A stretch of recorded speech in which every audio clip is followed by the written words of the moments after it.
country's dependency on foreign energy or help the environment, like the way they came together on a farm bill, which helps 10% of the big agribusinesses and doesn't help most farmers in this country, like they're fighting now over No Child Left Behind, when arguably the biggest problem we have is public education. They're not willing to stand up, and I think every one of the people here will tell you our experience is the public may not agree with you when you take a position, but they respect you for it. We used to have that, and we don't anymore.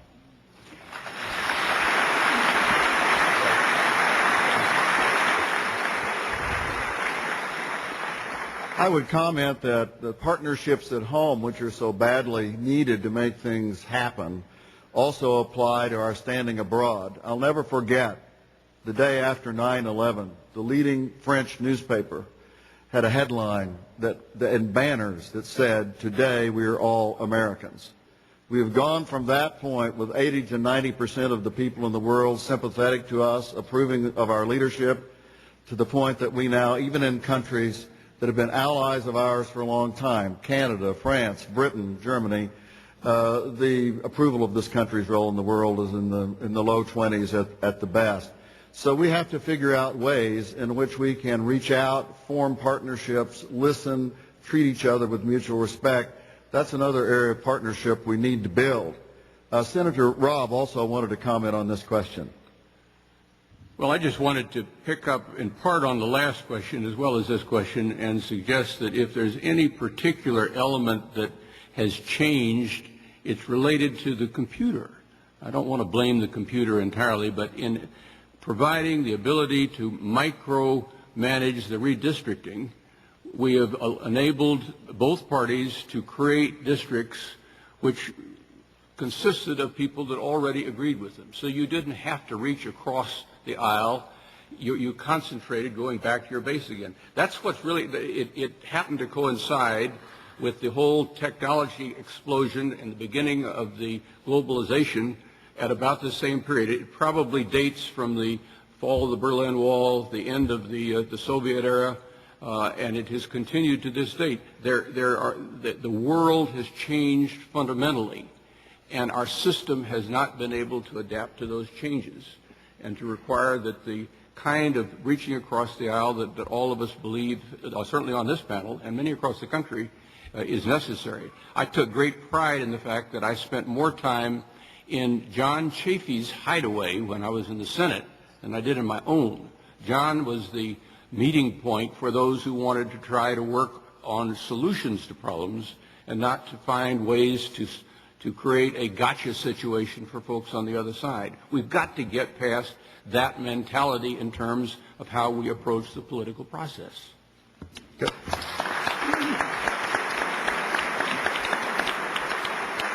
Governor Whitman, did you like to comment? It's important to emphasize that seeking solutions, seeking the middle ground is a search for solutions, not a compromise of basic principles on every issue, and that's what we've been getting. People put a barrier up, say if you start to reach out, if you're looking for a middle ground, you're compromising your basic principles. That's not it. You're seeking solutions to major problems, and you're answering the needs of the American people. That's a change that we've seen and one we've got to address. Thank you very much. You know, what both of them have said, I think, brings us back to a historical development. Many years ago, the party caucuses used to meet, all the Democrats and all the Republicans in the Senate, for example, once a year, maybe twice a year. Now they meet every single week without fail. They gather really to figure out how to score points on the other party. There is no competing institution. There is no bipartisan caucus. There is no place where every week in an orderly way we always meet together to look and to work for bipartisan solutions.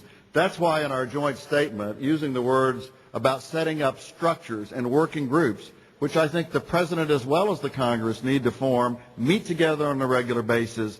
These are people who form relationships, friendships, and then work together.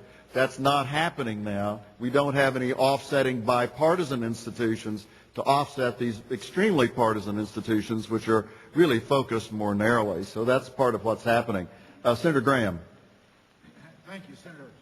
I think the issue that we focused on today is not that we have problems. nobody here denies the validity of the list of dangers that our nation faces. The fact is, most of these problems we've had for a long time.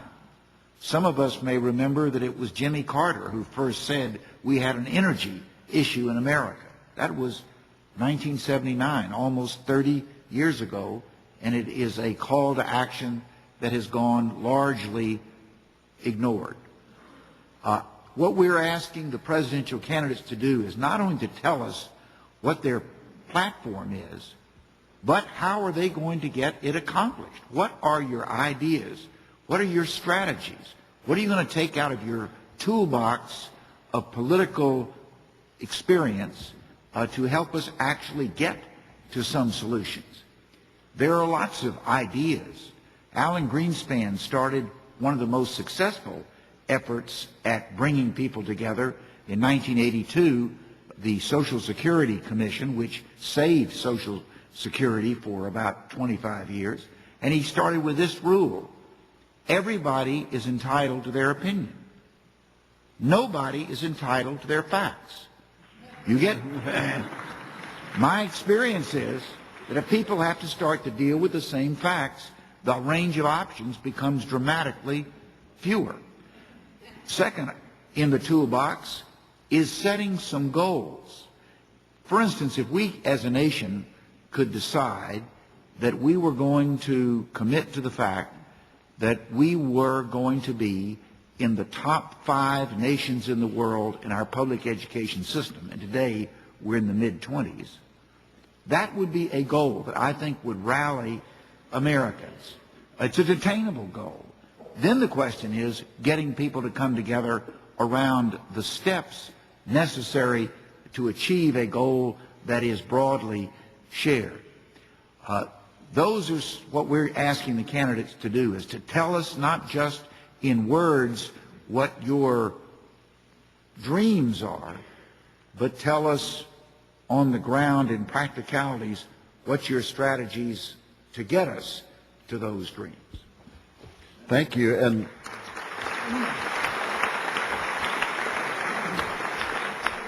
Ambassador Perkins wanted to comment. Thank you very much, President Boren. I think it's quite evident to all of us that foreign policy is a province of the American people, and not necessarily of the people in Washington who sit behind desks and craft things to say. I'm very concerned about our foreign policy issues, concerned about the management of it within the national security structure. I'm concerned about the support being given to our State Department in terms of positions. Just recently, the State Department was ordered to cut 5% from missions around the world in order to support Afghanistan and Iraq. Someone's being shortchanged.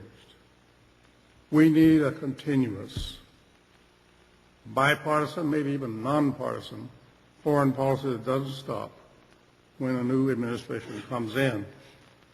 We also need to concentrate on things and places that are going to serve as our breadbasket in the future. I couldn't name a better place than Africa in terms of research, trade and development. All of these issues are a part of what's being debated today. I want candidates for president to address these issues as bread and butter issues and not as something to be looked at when the president is sworn in. Thank you very much. Thank you. Oh, I'm sorry. We need to switch sides here. Is there one here? Yes. Member of the press? Yes, Pat McGuigan with the City Sentinel and with Human Events in Washington. I want to thank you, President Boren, for organizing this. My question's actually for Governor King, who's the person on the panel that's done this as an independent, winning an election in an interesting state. What is it about the current situation nationally that you think is familiar from your own race, and what's different? Governor King. That's a unique question because I've never